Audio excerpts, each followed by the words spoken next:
Malam ini kita akan belajar bersama-sama mengenai suatu pemahaman yang lebih dalam atau boleh saya mungkin suka menggunakan kata fresh, suatu pemahaman yang segar, suatu pemahaman yang mungkin relatif baru bagi beberapa orang dari antara Anda yang hadir pada malam ini. Ya, kita akan belajar bersama-sama mengenai surga. Ini sebenarnya yang menjadi tema saya malam ini, yaitu a fresh look at heaven. Jadi suatu pandangan yang segar mengenai, segar ini dalam pengertian yang baru, dalam tanda kutip relatif baru, mengenai surga. Ya, sebelum kita menuju ke sana, mari kita akan melihat dulu pemahaman-pemahaman populer mengenai surga yang muncul di dalam budaya kita. Pemahaman populer yang pertama, surga dipandang sebagai tujuan dan tempat terakhir dari jiwa-jiwa yang diselamatkan. Ini yang cukup populer. Ini yang kerap kali kita dengar di dalam upacara-upacara atau ibadah-ibadah perkabungan. Kita kerap kali mendengar pendeta mengutip satu bagian dari Injil Yohanes yang mengatakan, "Di rumah Bapakku banyak tempat tinggal. Jika tidak demikian, tentu aku mengatakannya kepadamu, sebab aku pergi ke situ untuk menyediakan tempat bagimu." Nah, ada banyak pendeta khususnya yang berasal dari latar belakang Barat yang punya Bible atau punya Alkitab terjemahan King James Version di dalam bacaan hariannya. Mereka melihat tempat tinggal ini diterjemahkan sebagai mansion di dalam King James Version. Mansion itu artinya sebuah tempat yang menyenangkan, seperti sebuah villa, istana yang cukup mewah, tempat di mana kita menghabiskan waktu forever di sana. Jadi ini pemahaman yang cukup populer mengenai surga. Surga dipandang sebagai tempat terakhir bagi jiwa-jiwa yang diselamatkan. Kerap kali kita mendengar pengkhotbah di ibadah-ibadah perkabungan mengatakan rumah dari rekan kita yang sekarang terbaring kaku, yang siap dimakamkan sudah jadi, sementara rumah kita belum jadi. Karena rumah dia sudah jadi, dia dipanggil pulang hari ini. Sementara kita belum dipanggil pulang karena rumah, tempat tinggal kita belum jadi. Nah, implisit di dalam pernyataan semacam ini adalah surga, sekali lagi, dipandang sebagai tempat terakhir dan tujuan dan tempat terakhir dari jiwa-jiwa yang telah diselamatkan. Nah, gagasan utama sekali lagi, kalau kita ingin menggali lebih jauh lagi, gagasan utama dari hal ini adalah surga dipandang sebagai puncak dari keselamatan Kristiani. Jadi meninggalkan dunia dan pergi ke surga itu adalah tujuan dan tempat terakhir bagi orang-orang percaya. Implikasinya apa? Implikasinya sebenarnya sangat luas sekali. Karena kalau kita mempercayai hal seperti ini, jadi keselamatan Kristen itu hanya terkait dengan jiwa dan roh, tetapi tidak terkait dengan tubuh. Jadi beratus-ratus tahun gereja memegang pandangan semacam ini. Nanti akan kita lihat apakah pandangan ini adalah pandangan yang sesuai dengan pengajaran yang Alkitab, pengajaran yang Alkitabiah. Itu nanti akan kita bahas bersama-sama. Kemudian pemahaman populer yang kedua yang kerap kali muncul, surga adalah sebuah tempat yang kudus, namun tempat yang kudus dan begitu rohani, namun sepertinya agak monoton dan bisa jadi boring atau agak membosankan. Hal ini kerap kali muncul dari katakanlah adik-adik kita remaja yang bertanya, apakah di surga semuanya harus pakai baju putih? Apakah di surga semuanya hanya praise and worship saja? Kalau semuanya berlangsung seperti itu, apakah itu bukan sesuatu yang sangat membosankan? Betul itu adalah sesuatu yang rohani, betul itu adalah sesuatu yang kudus, tapi apakah ini bukan sesuatu yang boring? Ada remaja-remaja yang mempertanyakan hal semacam itu. Bahkan pandangan surga yang semacam ini menjadi objek dari kritisisme atau dari kritik-kritik yang muncul di dalam budaya populer. Salah satu film yang mengkritik gagasan surga semacam ini adalah sebuah film yang dirilis atau oleh Hollywood beberapa tahun yang lalu, sebuah film yang dibintangi oleh John Travolta yang berjudul Michael, yang menceritakan tentang pengalaman seorang malaikat yang bernama Michael yang diutus untuk pergi ke bumi dan kemudian dia harus kembali ke surga, dan kita melihat bahwa sepertinya Michael lebih, istilahnya lebih dalam tanda kutip lebih suka di bumi, ya walaupun di bumi itu ada banyak susah, walaupun di bumi itu ada banyak bencana, walaupun di bumi itu ada air mata yang tertumpah, namun toh demikian hal-hal yang terjadi di bumi jauh lebih variatif, jauh lebih menyenangkan ketimbang di surga yang segala segala sesuatunya indah tetapi boring atau membosankan.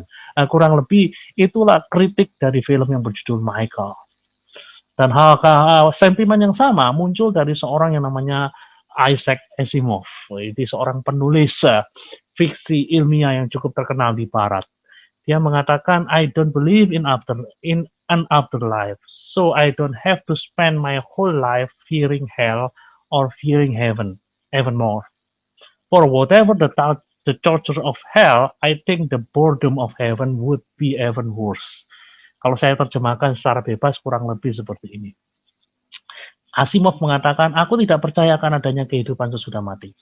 Karena itulah aku tidak harus menghabiskan sisa hidupku dengan takut akan neraka. Dan yang menarik ya mengatakan, dan lebih lagi takut akan surga. Nah, bagaimanapun juga situasi yang begitu membosankan di surga, ini kata Asimov, masih jauh lebih buruk daripada penderitaan di neraka. Nah, nah ini adalah pemahaman-pemahaman populer mengenai surga yang muncul di sekeliling kita. Dan malam ini kita akan mencoba melihat lebih dekat pemahaman Alkitab mengenai surga. Apakah yang dikatakan oleh pemahaman populer itu akurat dari sudut pandang Alkitab? Mari kita akan melihat bersama-sama pengajaran Alkitab mengenai surga. Nah, sebelum kita masuk ke sana, saya ingin mengutip perkataan seorang filsuf besar yang namanya Ludwig Wittgenstein. Ludwig Wittgenstein mengatakan, we have not even the vocabulary to describe the aroma of coffee. How then should we speak of God? Nah, kalau saya terjemahkan, kita saja belum punya kosakata untuk melukiskan aroma kopi. Jadi dengan cara bagaimana lagi kita harus berbicara mengenai Allah? Wittgenstein mengatakan, kita saja masih belum punya loh kosakata untuk aroma kopi. Dengan cara bagaimana lagi kita harus berbicara mengenai Allah? Kalau boleh saya perluas, atau hal-hal yang terkait dengan Allah. Salah satu di antaranya adalah surga. Nah, saudara-saudara sekalian, ini pernyataan yang menarik loh. Manusia belum bisa menemukan satu kata untuk melukiskan aroma kopi. Jadi, Anda tahu itu kopi, tetapi untuk menjelaskan dengan satu kata aromanya apa, wah susah. Nah, jadi kalau Anda bertanya kepada saya, Pak Gani, aroma kopi itu apa? Saya akan menjawab, kalau Anda tidak bertanya, saya tahu. Kalau Anda bertanya, saya tidak tahu. Wah, itu. Kita semua tahu ini kopi, berbeda dengan aroma teh. Namun demikian, untuk melukiskan dengan satu kata, susah. Nah, untuk kopi saja kita kesulitan untuk menemukan sebuah kata. Apalagi untuk melukiskan Tuhan dan hal-hal yang terkait dengan ketuhanan. Salah satu di antaranya adalah surga. Itulah sebabnya hal-hal yang terkait dengan Tuhan dan hal-hal yang terkait dengan ketuhanan itu biasanya di dalam Alkitab ditampilkan dalam banyak images atau banyak gambaran-gambaran. Jadi bukan satu gambar. Allah digambarkan sebagai Bapa, Allah digambarkan sebagai gembala yang baik, Allah digambarkan sebagai suami yang setia, Allah digambarkan sebagai perisai, Allah digambarkan sebagai matahari, Allah digambarkan sebagai gunung batu. Oh, banyak sekali gambaran-gambaran mengenai Allah. Demikian pula kalau kita berbicara mengenai hal-hal yang terkait dengan Allah, berbicara mengenai surga, neraka, itu ada banyak gambaran yang digunakan oleh penulis kitab suci. Keselamatan pun juga demikian. Ada banyak sekali gambaran mengenai keselamatan. Keselamatan digambarkan sebagai kemenangan dari seorang panglima di dalam sebuah peperangan. Keselamatan digambarkan sebagai penebusan dari pasar budak. Wah, banyak lagi. Nah, sekarang saya akan ajak Anda untuk melihat beberapa images. Saya lihat beberapa, tidak semua. Apa yang saya tampilkan di sini hanya beberapa images mengenai surga. Beberapa images mengenai surga di dalam kitab suci. Mari akan kita lihat. Yang pertama, surga digambarkan sebagai tempat tinggal. Di dalam bahasa asli digunakan kata mone atau monai. Yohanes 14 ayat 2. Di sana dikatakan, di rumah Bapakku banyak tempat tinggal. Di rumah Bapakku banyak mone. Jika tidak demikian, tentu aku mengatakannya kepadamu, sebab aku pergi ke situ untuk menyediakan tempat bagimu. Nah, kita akan melihat kata tempat tinggal itu dari sudut pandang bahasa asli Alkitab. Dari sudut pandang bahasa Yunani koine. Arti dari kata mone itu apa sih? Mone di dalam pemahaman bahasa Yunani adalah tempat berhenti, tempat peristirahatan, di mana para traveler berhenti sejenak untuk beristirahat dan mendapatkan pemulihan dan kekuatan. Jadi pada masa lalu ketika seseorang melakukan perjalanan dari satu ke kota yang lain, di mana mereka perlu waktu beberapa hari, biasanya mereka akan berhenti di sebuah kota dan mereka akan mencari mone, tempat untuk beristirahat, tempat untuk memulihkan kekuatan. Dan tempat ini sifatnya sementara, karena mereka tidak akan selama-lamanya tinggal di situ. Keesokan harinya, mereka akan melanjutkan perjalanan lagi untuk menuju tempat akhir mereka, tempat tujuan akhir mereka. Itulah arti dari kata mone. Nah, gagasan yang hendak digarisbawahi di sini adalah kalau tempat tinggal di dalam Yohanes 14 ayat 2 itu adalah mone, berarti dan itu berbicara mengenai surga, maka surga di sini adalah sebuah tempat sementara. Surga adalah tempat sementara. Surga adalah tempat, dalam tanda kutip, peristirahatan. Resting place. Ini gagasan yang hendak digarisbawahi. Ya, itu hal yang pertama mengenai gambaran pertama atau image pertama mengenai surga yang bisa kita jumpai di dalam Bible atau Alkitab. Mari kita lihat image yang kedua. Image yang kedua mengenai surga adalah Firdaus. Kata Firdaus muncul paling tidak 2 kali dalam kitab suci.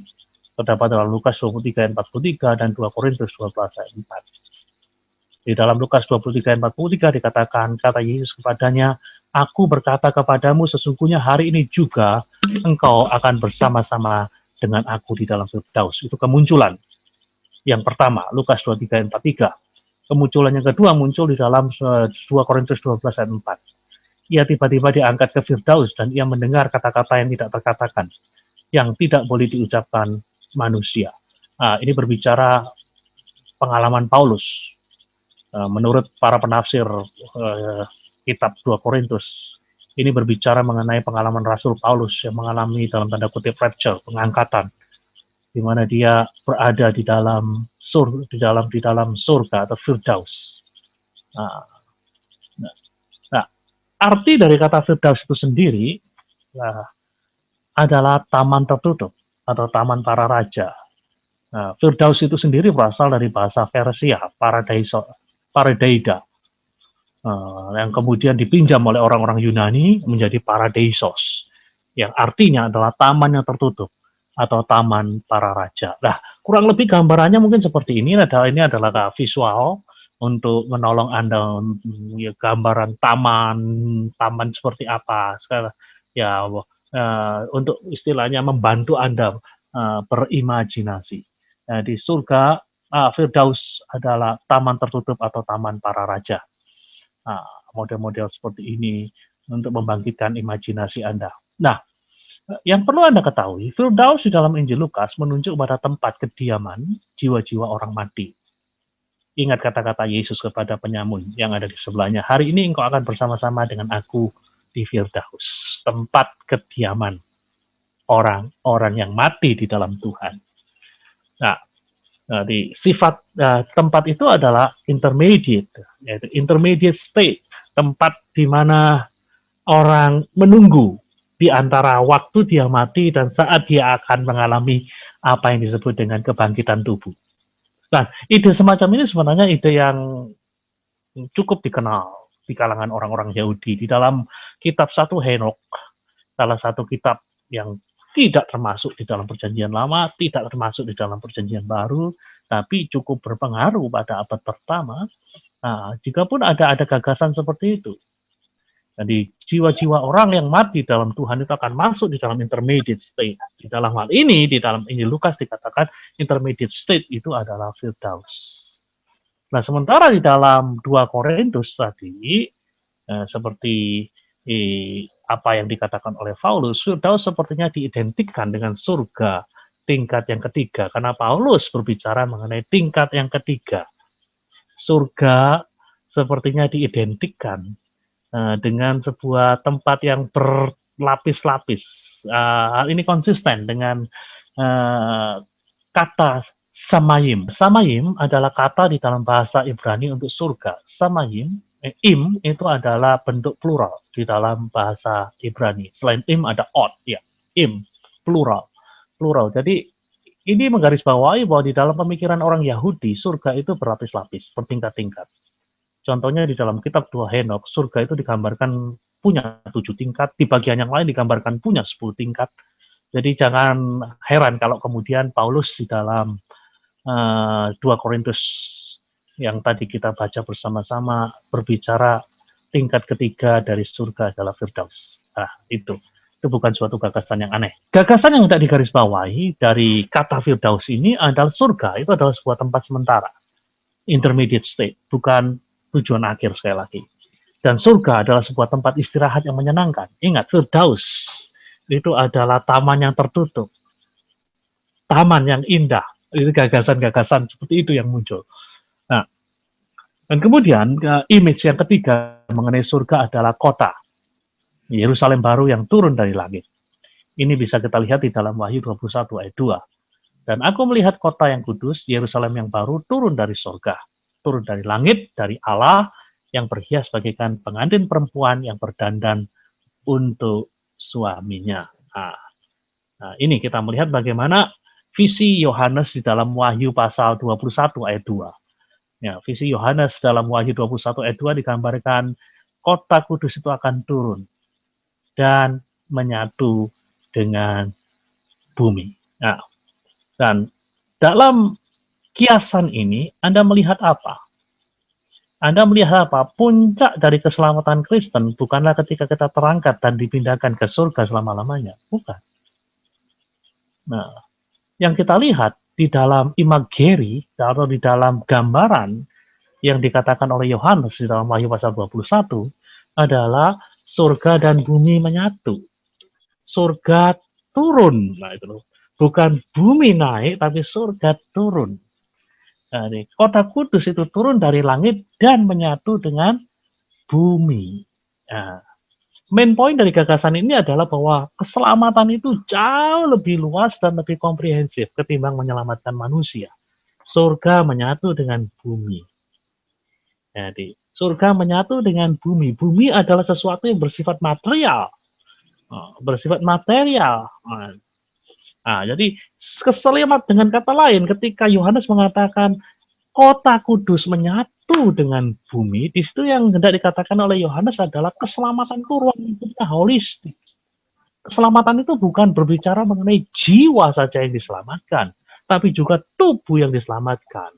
Kalau hanya jiwa yang diselamatkan, tubuh belum diselamatkan, maka keselamatan itu belum penuh, belum sempurna. Dan gagasan yang lain yang diseberangkan dari pemahaman kota kudus yang turun,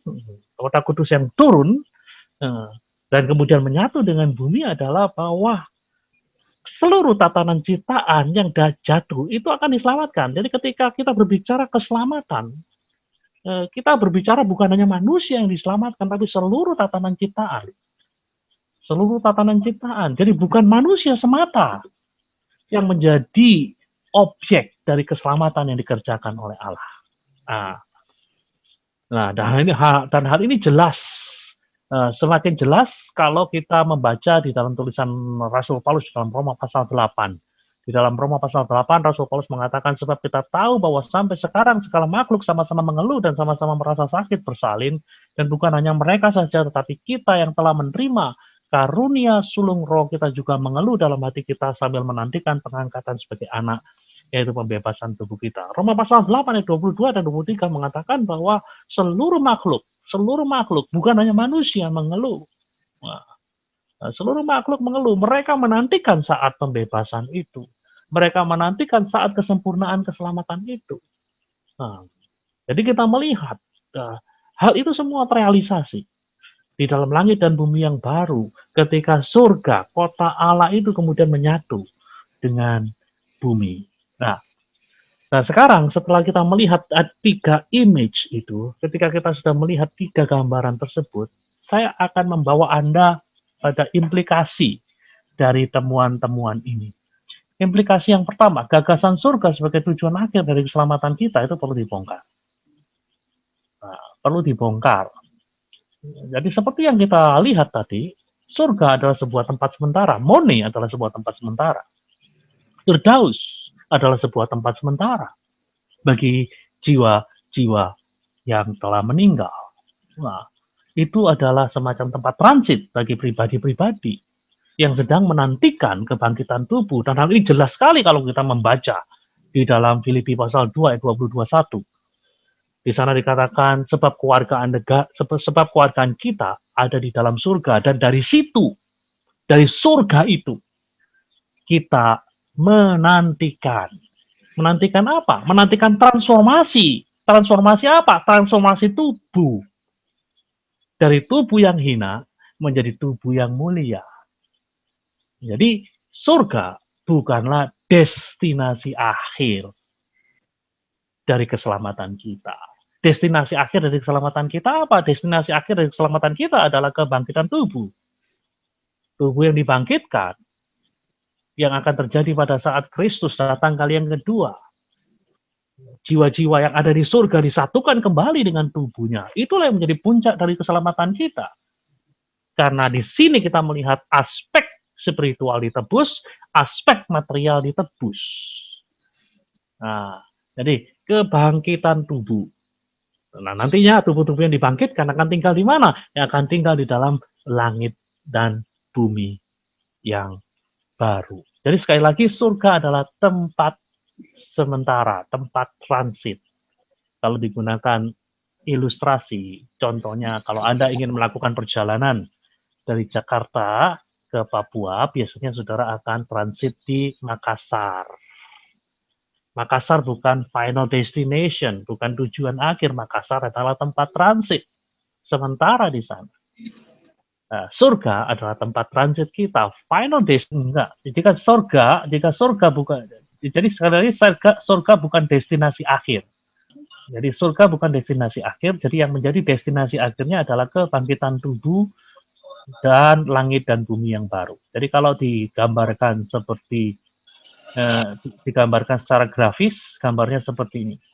Ada death, ada kematian, kemudian ada waiting in the garden atau menanti di Firdaus, menanti di paradise, menanti di surga, dan nanti akan ada yang namanya physical resurrection atau kebangkitan tubuh. Jadi perhatikan baik-baik. Jadi sekali lagi, ini adalah surga. Surga ini adalah Firdaus, tempat sementara. Nah, final destination kita ada di sini, physical resurrection, kebangkitan tubuh. Jadi ada 2 tahap yang dialami oleh seseorang sesudah dia meninggal. Yang pertama adalah menanti di dalam Firdaus, baru sesudah itu mengalami kebangkitan tubuh. Nah, jadi kalau kita gambarkan secara grafis, ada kehidupan fana di dunia ini, ada keadaan antara di surga bagi orang-orang yang percaya, di Hades atau di alam maut bagi mereka yang tidak percaya, dan ada final state, keadaan terakhir, Ya, ini mereka-mereka yang dibangkitkan, mereka-mereka yang percaya kepada Tuhan, akan mendapatkan tubuh kebangkitan, tinggal di dalam langit dan bumi yang baru, sementara orang-orang yang tidak percaya juga akan dibangkitkan, namun akan ditempatkan dalam sebuah keberadaan yang disebut dengan nama neraka. Nah, ini gambarannya seperti itu. Oke, yang kedua, implikasi yang kedua adalah gagasan keselamatan Kristen yang platonik, yang hanya berfokus pada jiwa atau roh, itu juga perlu dibongkar. Anda harus tahu, Plato itu membagi rana itu menjadi dua. Rana yang lebih tinggi itu adalah rana yang sifatnya rohani. Rana yang lebih rendah itu yang sifatnya fisik. Ya, bagi Plato, hal-hal yang sifatnya fisik itu lebih rendah. Hal-hal yang sifatnya fisik itu buruk. Sementara hal-hal yang sifatnya roh itu baik, indah, tidak buruk. Nah, jadi kalau kita lihat, pemahaman Plato ini sangat mempengaruhi kekristenan selama ratusan tahun. Dan hal ini bisa kita lihat secara jelas contohnya di dalam tradisi Katolik. Di dalam kehidupan mereka-mereka yang menyebut diri sebagai imam, sebagai rohaniwan. Nah, kan di sana mereka dikatakan mereka dilarang untuk menjadi kaya atau memiliki materi yang berlebih. Salah satu sumpah mereka adalah sumpah kemiskinan. Mereka juga dilarang untuk menikah, karena menikah itu terkait dengan hal-hal yang memanjakan tubuh, seperti aktivitas seksual dan lain sebagainya. Nah, kita melihat selama ratusan tahun, tradisi Kristen sangat dipengaruhi oleh hal-hal yang sifatnya platonik ini. Sehingga yang mereka utamakan adalah hal yang terkait dengan jiwa dan roh. Karena hal-hal yang terkait dengan jiwa roh itu adalah hal yang mulia, hal-hal yang indah. Sementara hal-hal yang terkait dengan materi, hal-hal yang terkait dengan fisik, itu adalah sesuatu yang buruk dan harus dijauhi. Bahkan kalau kita lihat dalam tradisi-tradisi Kristen kuno, ada orang-orang yang disebut namanya Simeon. Dia pernah tinggal di sebuah pilar berpuluh-puluh tahun lamanya, makan seadanya, dan dia membiarkan tubuhnya hancur. Dihancurkan oleh apa? Dihancurkan oleh cuaca. Dia hidup dengan tubuh yang sudah dimakan belatung. Kalau orang mati dimakan belatung itu wajar. Ya, tetapi dia puas dengan hal tersebut. Oleh karena apa? Oleh karena dia merasa bahwa dirinya sedang memuliakan hal-hal yang sifatnya rohani, spirit. Nah, hal-hal yang terkait dengan fisik tidak dipandang perlu oleh mereka. Nah, ini pemahaman Kristen yang platonik, dan sampai hari ini pun kita melihat hal tersebut sangat cukup berpengaruh di dalam kehidupan Kristiani saat ini. Contohnya di dalam istilah kata-kata yang kita pakai saja, kayak contohnya selamatkan jiwa-jiwa yang terhilang. Nah, jadi seolah-olah manusia yang bagian terpenting dari manusia itu adalah jiwa. Nah, itu selamatkan jiwa-jiwa yang terhilang. Dan selama beberapa puluh tahun tradisi Kristen Injili cenderung untuk memusatkan pelayanannya pada hal yang sifatnya rohani saja. Mereka tidak mau membangun sekolah, mereka tidak mau membangun rumah sakit, dan lain sebagainya. Oleh karena apa? Ya mungkin oleh karena pengaruh pemahaman Plato semacam ini. Nah, pemahaman yang memuliakan jiwa saja. Padahal kalau kita lihat, klimaks dari keselamatan Kristiani bukanlah jiwa-jiwa tanpa tubuh yang ada di surga. Klimaks dari keselamatan Kristiani itu terjadi ketika jiwa menyatu dengan tubuh. Pada waktu Kristus datang kembali kali yang kedua, jiwa disatukan kembali dengan tubuh. Ada kebangkitan tubuh. Tentu bukan tubuh yang persis sama dengan tubuh yang kita miliki hari ini. Sebagaimana dijelaskan secara panjang lebar oleh Rasul Paulus di dalam 1 Korintus pasal 15. Jadi kita melihat bahwa pemahaman Alkitab mengenai keselamatan itu sifatnya holistik. Keselamatan itu bukan hanya berbicara masalah jiwa, saja. Keselamatan itu berbicara mengenai jiwa dan roh, berbicara mengenai aspek material dan aspek spiritual. Nah, implikasinya bagi kita apa ya? Kita harus istilahnya ya harus melihat ini. Nah, kita kerap kali berdoa, Bapa kami yang ada di surga, dikuduskanlah namamu, datanglah kerajaanmu, jadilah kehendakmu di bumi seperti di surga, di bumi seperti di surga, di bumi seperti di surga. Nah, di sini kita akan melihat kata di surga di sini punya implikasi yang sangat luas sekali. Kita diminta untuk living in the light of the future, hidup dalam terang masa depan. Terang masa depan itu belum datang, tetapi kita sudah punya konsep masa depan itu hari ini. Dan kita diharapkan untuk hidup dalam terang masa depan itu. Masa depan itu belum tiba, tapi hiduplah seolah-olah dia sudah tiba sekarang. Itu berarti apa? Dalam kaitannya dengan pembahasan kita hari ini. Dunia masa depan adalah dunia di mana ada kesempurnaan tubuh dan jiwa. Nah, di hidup dan pelayanan kita pun, kalau begitu harus seimbang dan utuh. Kalau Tuhan begitu memperhatikan tubuh, sampai tubuh yang hancur, kemudian dibangkitkan, disatukan dengan jiwa, ya maka kita pun juga harus memperhatikan tubuh dengan baik. Hidup kita harus hidup yang seimbang dan utuh. Bukan hanya jiwamu yang harus kau pedulikan. It is good, adalah hal yang baik kalau Anda melakukan disiplin-disiplin rohani, seperti banyak berdoa, seperti berpuasa, itu hal-hal yang baik, tapi jangan lupakan juga untuk memperhatikan kesehatan tubuhmu. Sama pentingnya. Sama pentingnya.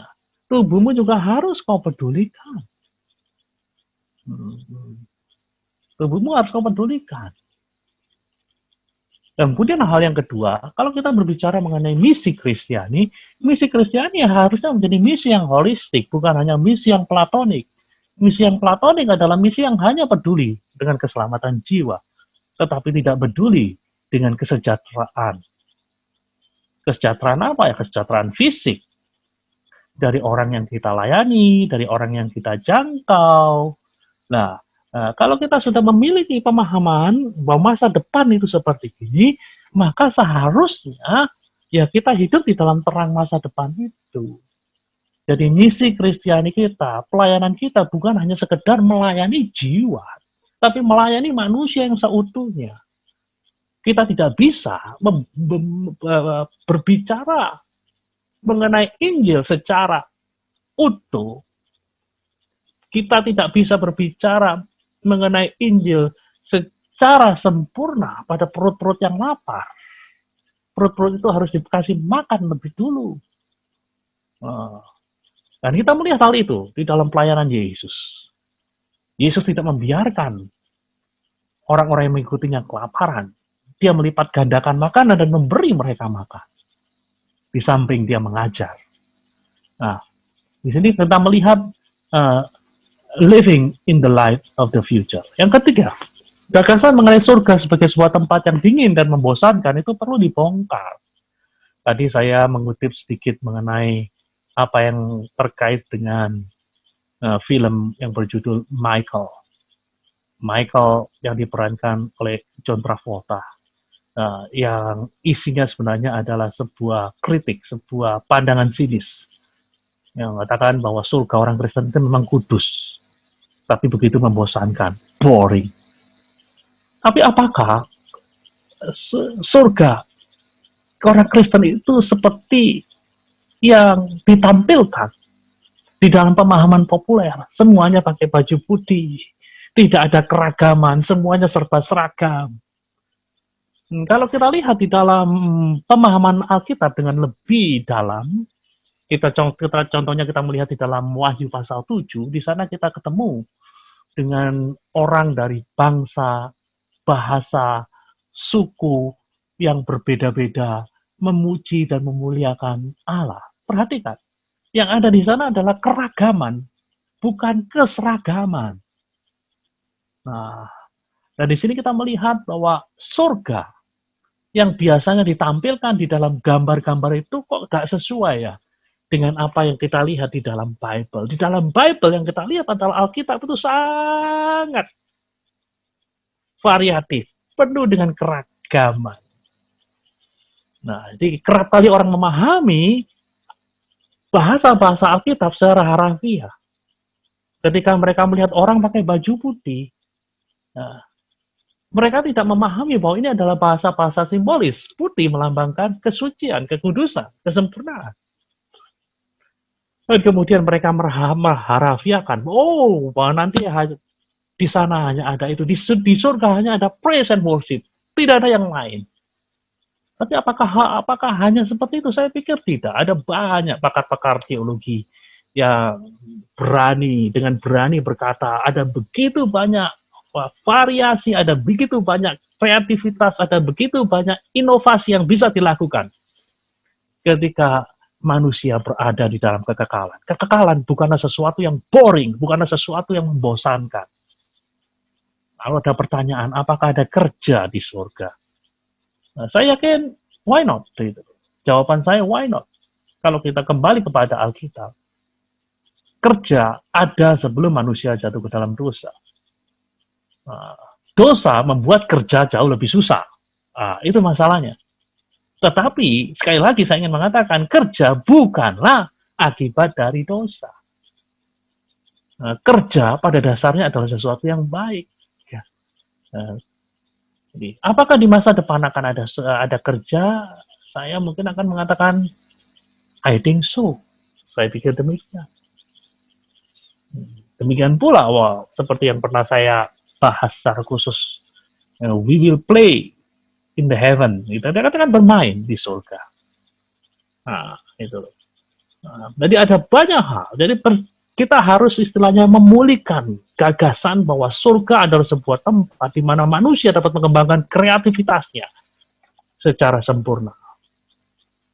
Di mana tidak ada yang namanya kebosanan di sana. Di mana kehidupan akan mendapatkan kesempurnaannya di sana. Dan yang lebih sempurna lagi nanti dalam langit dan bumi yang baru. Nah, itu beberapa hal yang penting untuk kita pahami.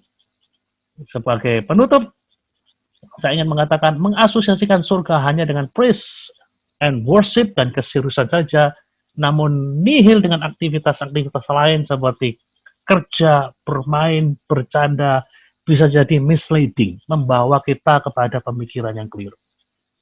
Teologi Kristen punya kewajiban untuk memulihkan surga dan kelanjutannya, langit dan bumi yang baru sebagai suatu tempat yang menyenangkan, penuh dengan vitalitas, kreativitas, keragaman, dan sukacita. Namun jangan lupa, semuanya pada akhirnya bermuara kepada doksologi, pada pemuliaan Allah. Tuhan memberkati kita semua.